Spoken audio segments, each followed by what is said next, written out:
కరీంనగర్ జిల్లా హుజరాబాద్ నియోజకవర్గంలో సామాజిక కార్యకర్త అయిన సబ్బని వెంకట్ నిరుపేద విద్యార్థులకు అండగా ఉంటానని హామీ ఇచ్చారు.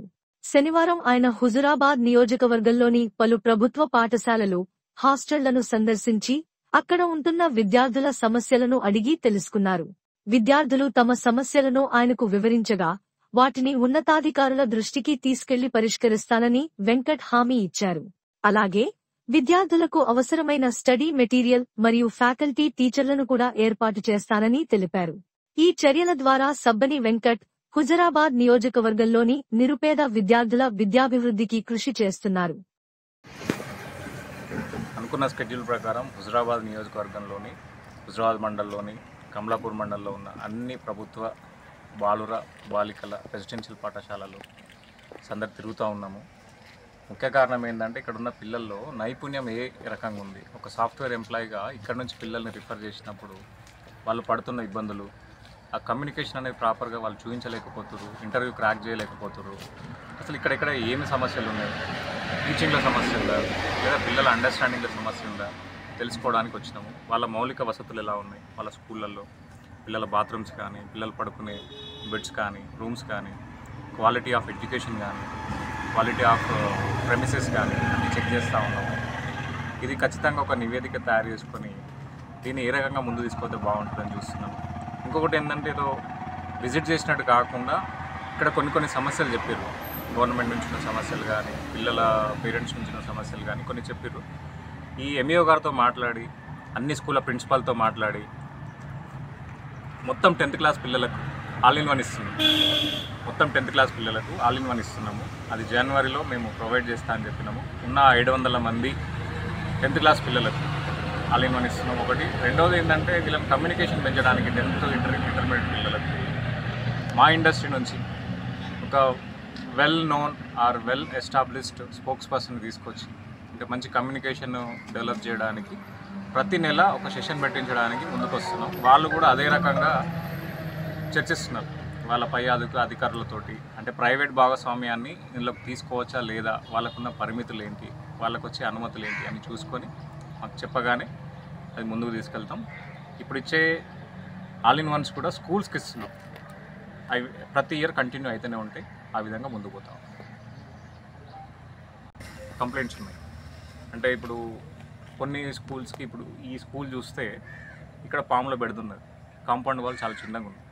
సో ఉన్నదంతా ఆడపిల్లలు, వాళ్ళకి ఏ రాత్రి ఎప్పుడు ఇబ్బంది వస్తుందో తెలీదు. ఆ పాముల అది కానీ కాంపౌండ్ కానీ ఒకటి. అండ్ సెకండ్ చూస్తే నేను ఇప్పటికి చెప్తాను, క్వాలిటీ ఆఫ్ ఎడ్యుకేషన్, నాణ్యమైన విద్య.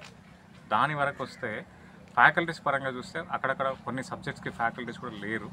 సో దాన్ని ప్రభుత్వం దృష్టికి కానీ, కలెక్టర్ గారి దృష్టికి కానీ, ప్రిన్సిపల్ సెక్రటరీ దృష్టికి కానీ తీసుకెళ్లే ప్రయత్నం చేస్తారు. వాళ్ళు చేస్తారు, మనం చేస్తే మనకి చేయాలి. ఒక బాధ్యత గల పౌరునిగా, ఒక సామాజిక కోణంలో చూసే, సామాజిక బాధ్యత తీసుకునే వ్యక్తిగా సమస్యలు ఉన్నప్పుడు స్పందిస్తున్నాం కదా.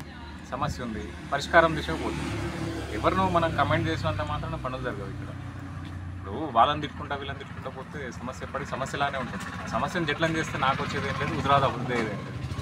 మా ఫోకస్ ఒకటే, హుజరాబాద్ అనేది అన్ని రంగాల్లో ముందు ఉండాలి. అది విద్య, వైద్యం, ఉపాధి అనేది మా కాన్సెప్ట్. ఇక రాజకీయాలు అంటారా తర్వాత మాట్లాడు, సందర్భం సమయం వచ్చినప్పుడు ఖచ్చితంగా రాజకీయం మాట్లాడుకుంటాం.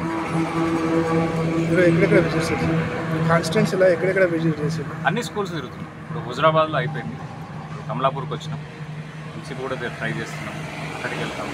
మొత్తం తిరిగిన తర్వాత హుజరాబాద్ కేంద్రంగా అక్కడ హుజరాబాద్లో ఏమైనా సమస్యలు ఉన్నాయా? పాఠశాలలు చూసినాం, సమస్యలు చూసినాం. ఇప్పుడు పిల్లల్ని ఏదో ఎలుకలు కొరికినాయి, 2-3 సంఘటనలు జరిగినాయని విన్నాను నేను. ఇప్పుడు ఒక్కసారి జరిగిందంటే అది మానవ తప్పిదం లేదు, ఏదో సంఘటన జరిగిందని అనుకోవచ్చు. రిపీట్ అవుతా ఉంది ఒకసారి, 2 సార్లు, 3 సార్లు. ఇప్పుడు అక్కడ పనిచేసే ప్రిన్సిపల్ అయినా, టీచర్స్ అయినా వాళ్ళు ఓన్లీ ఎంప్లాయీస్. బాధ్యత తీసుకోవాల్సింది ప్రభుత్వం, అడ్మినిస్ట్రేషన్ కదా చూసుకోవాల్సింది. ఇప్పుడు వీళ్ళు చదువు ఎప్పుడు చెప్తారు, పరిసరాలు ఎప్పుడు చూసుకుంటారు, ఫెసిలిటీస్ ఎప్పుడు చూసుకుంటారు, అప్పుడు ప్రభుత్వం దానికి దృష్టి పెట్టాలి. ఆ సమస్య గట్టిగానే ఉన్నది. ఇప్పటికీ కొన్ని స్కూల్స్కి పర్మనెంట్ బిల్డింగ్స్ లేవు. ప్రభుత్వ స్కూల్లే, ప్రభుత్వ విద్యాశాలలే నువ్వు కాంట్రాక్ట్ తీసుకొని పెట్టుకుంటున్నావు, రెంట్ బిల్డింగ్లో పెట్టుకుంటున్నావు అంటే అవసరం లేదు కదా. కాన్సెప్ట్ ఏంటంటే మనం ఎవరైనా విమర్శించాలంటే ఫస్ట్ మనం పని చేయాలి. ఇప్పుడు నేను ఈరోజు వచ్చి అన్ని స్కూల్స్ తిరుగుతున్నా అంటే కారణం ఏంటిది? నేను పని చేస్తున్నా, నేను ముందుకు వస్తున్నా. ఇప్పుడు అన్నీ తిరిగిన తర్వాత ఇప్పుడు చూస్తే ప్రతి చోట వాళ్ళు రెంట్ తీసుకొని నడవాల్సిన అవసరం ఏముంది? ఇంటిగ్రేటెడ్ స్కూల్కి 200 కోట్లు ఇచ్చే గవర్నమెంట్ ఒక 20 కోట్లు పెట్టి ఘోరం కట్టలేదా? నేను చెప్తున్నా కదా, వ్యవస్థలనే లోపాలు ఉన్నాయి.